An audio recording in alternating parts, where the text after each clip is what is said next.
नरगिसी कोफ्ते, जो हम बहुत मज़े के और बहुत डिलीशियस बनते हैं। ये मैं बीफ से बना रही हूँ, आप चाहें तो इसे चिकन और मटन से भी बना सकते हैं।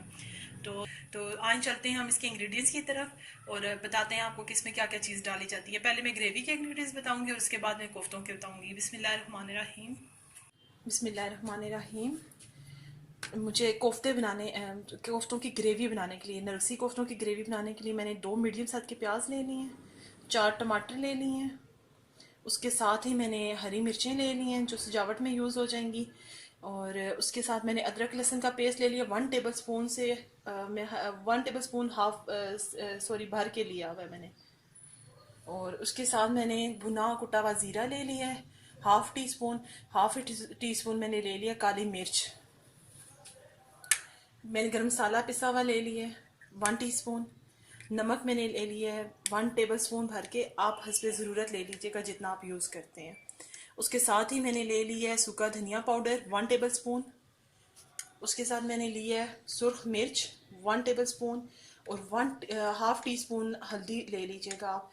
पहले हम ग्रेवी का प्रोसीजर शुरू करते हैं। इसके साथ इसमें हाफ कप दही भी जाएगा, मैं रखना भूल गई, अभी मैं आपको दिखा देती हूँ। पहले हम ग्रेवी का प्रोसीजर शुरू करेंगे, उसके बाद मैं आपको कोफ्तों के अज्जा दिखाऊंगी ताकि मिक्स ना हो जाए। और 1 कप इसमें जाएगा ऑयल।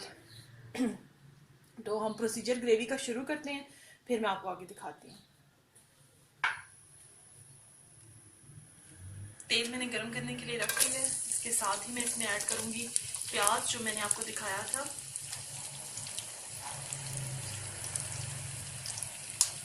प्याज को हम हल्का सा कलर देंगे और कलर देने के बाद मैं आपको दिखाती हूँ कि मज़ीद हम इसमें क्या क्या चीज़ ऐड करेंगे। प्याज को जितना मुझे कलर देना था मैंने दे दिया। अब इसके अंदर मैं ऐड करूँगी अदरक लहसुन का पेस्ट जो मैंने आपको दिखाया था। इसको हल्का सा फ्राई करूँगी और फ्राई करके मैं इसमें टमाटर ऐड कर दूँगी, फिर मैं आपको दिखाती हूँ। अब इस स्टेज पे मैं इसके अंदर टमाटर जो आपको दिखाए थे वो सारे ऐड कर रही हूँ।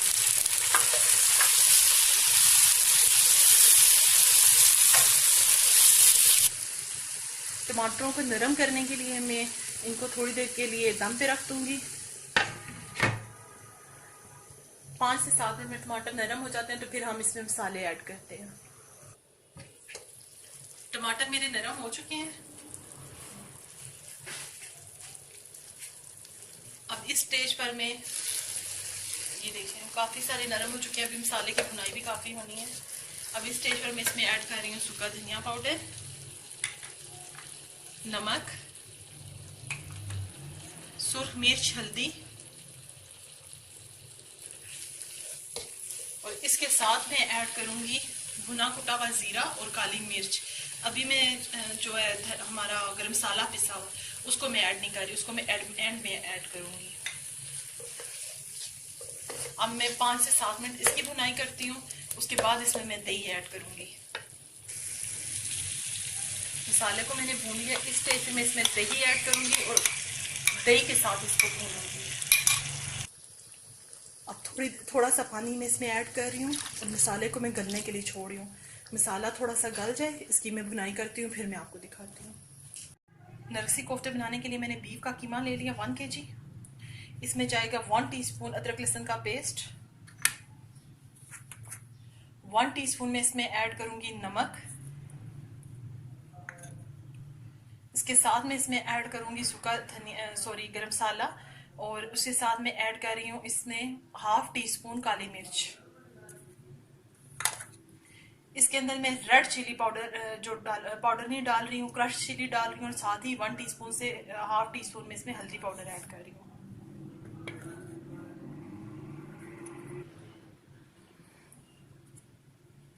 सूखा धनिया पाउडर 1 टेबलस्पून भी डाल सकते हैं आप। और इसके साथ जाएगा इसमें 3 से 4 टेबलस्पून बेसन। 1 अदद इसमें जाएगा अंडा।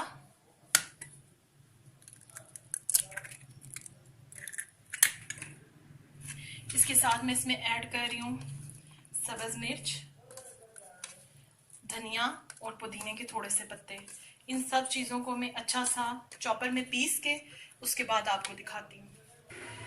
नरगिसी कोफ्तों का कीमा मैंने जो है इसको चॉपर में चला लिया है और अंडे मैंने हार्ड बॉयल किए हैं।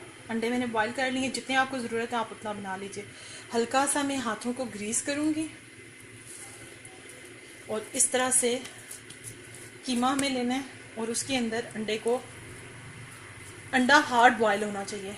इस तरह से मैंने इसको कवर्ड कर देना सारे को।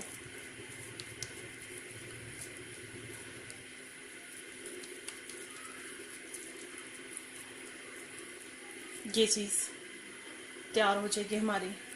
इस तरह से मैं एक आध आपको और दिखाती हूँ, फिर मैं सारे बना के आपको दिखाऊंगी। मसाला मेरा भुन चुका है अच्छा सा, ये आपको नज़र आ रहा होगा। इस मसाले ने ऑयल भी छोड़ दिया और मैंने कोफ्ते भी सारे रेडी कर लिए हैं। तकरीबन 12 मेरे कोफ्ते बन गए हैं, बल्कि 2-3 दूसरे छोटे भी बन गए हैं। मेरे पास इस टाइम और अंडा बॉयल मौजूद नहीं था, तो ये मेरे रेडी हो चुके हैं। अब मैंने मसाले में ऐड करूँगी, फिर मैं आपको दिखाती हूँ। इस स्टेज पे मैं मसाले के अंदर 2 कप पानी ऐड कर रही हूँ।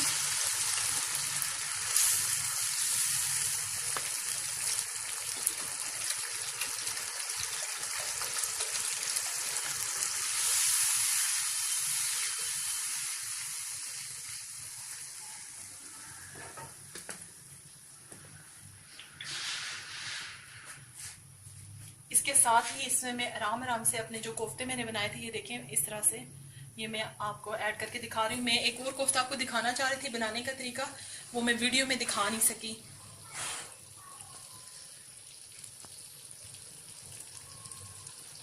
इस तरह से तमाम कोफ्ते में इसके अंदर ऐड करके आपको दिखाती हूँ। मैंने ये इसमें डाल के रख दिए हैं कोफ्ते। आप चाहें तो इन कोफ्तों को फ्राई भी कर सकते हैं ऑयल में। मैं फ्राई नहीं कर रही, मैंने डायरेक्ट ही मसाले के अंदर डाल दिए हैं। और उसके साथ ही मैं इसमें जो मैंने आपको बताया था, मैंने 2-3 दूसरे ये नॉर्मल कोफ्ते भी बना दिए हैं। ये भी मैं 3 अदद, मेरे पास कीमा बच गया था तो ये भी मैं इसमें ऐड कर दूँगी। और अब मैं इसको ढाँप नहीं रही, ढाँपने से कोफ्तों पे क्रैक आते हैं। थोड़ी देर मैं इसको इसी तरह ओपन पकाऊंगी, उबाल आ जाए, इनको मैं टर्न कर लूँ, उसके बाद मैंने ढाँपूंगी। फिर साथ साथ मैं आपको दिखाती हूँ। कोफ्तों को उबाल आ रहे हैं और ये आस्ता आस्ता से पक रहे हैं। आप कोशिश कीजिएगा कि चर्बी से बिल्कुल पाक कीमा हो। मेरे कीमे में थोड़ी सी चर्बी थी तो हल्के से क्रैक्स फिर भी आ रहे हैं। तो जितना अच्छा कीमा होगा, जितना बारीक पिसा होगा, उतने अच्छे इंशाल्लाह कोफ्ते बनेंगे। ये तैयार, अब इनको मैं, पानी ड्राई होगा, कोफ्ते गल जाएंगे तो मैं फिर आपको दिखाती हूँ। कोफ्ते हमारे काफ़ी हद तक रेडी हो चुके हैं। अब इस स्टेज में इनमें गरम मसाला पाउडर जो मैंने आपको दिखाया था 1 टीस्पून, उसको ऐड करूँगी। उसके साथ ही मैं इस पर ऐड कर रही हूँ हरा धनिया, हरी मिर्चें, और मैं 10 से 15 मिनट के लिए इसे दम पे 5 से 7 मिनट के लिए मैं इसे दम पे रखूँगी। ऑयल ऊपर आ जाए फिर मैं आपको दिखाती हूँ। कोफ्ते हमारे रेडी हो चुके हैं और बहुत मज़े के, बहुत डिलीशियस बने हैं। आप देखें माशाल्लाह से सारे ठीक है। थोड़ा बहुत सा क्रैक फिर भी आ गया, मेरा कीमा बहुत अच्छा नहीं था, हल्की सी उसमें चर्बी मौजूद थी। तो आप कोशिश कीजिएगा और ज़्यादा अच्छा कीमा साफ़ सुथरा आप ले सके। बहुत मज़े के, बहुत डिलीशियस बने हैं, आप बनाएं। अल्लाह हाफिज़।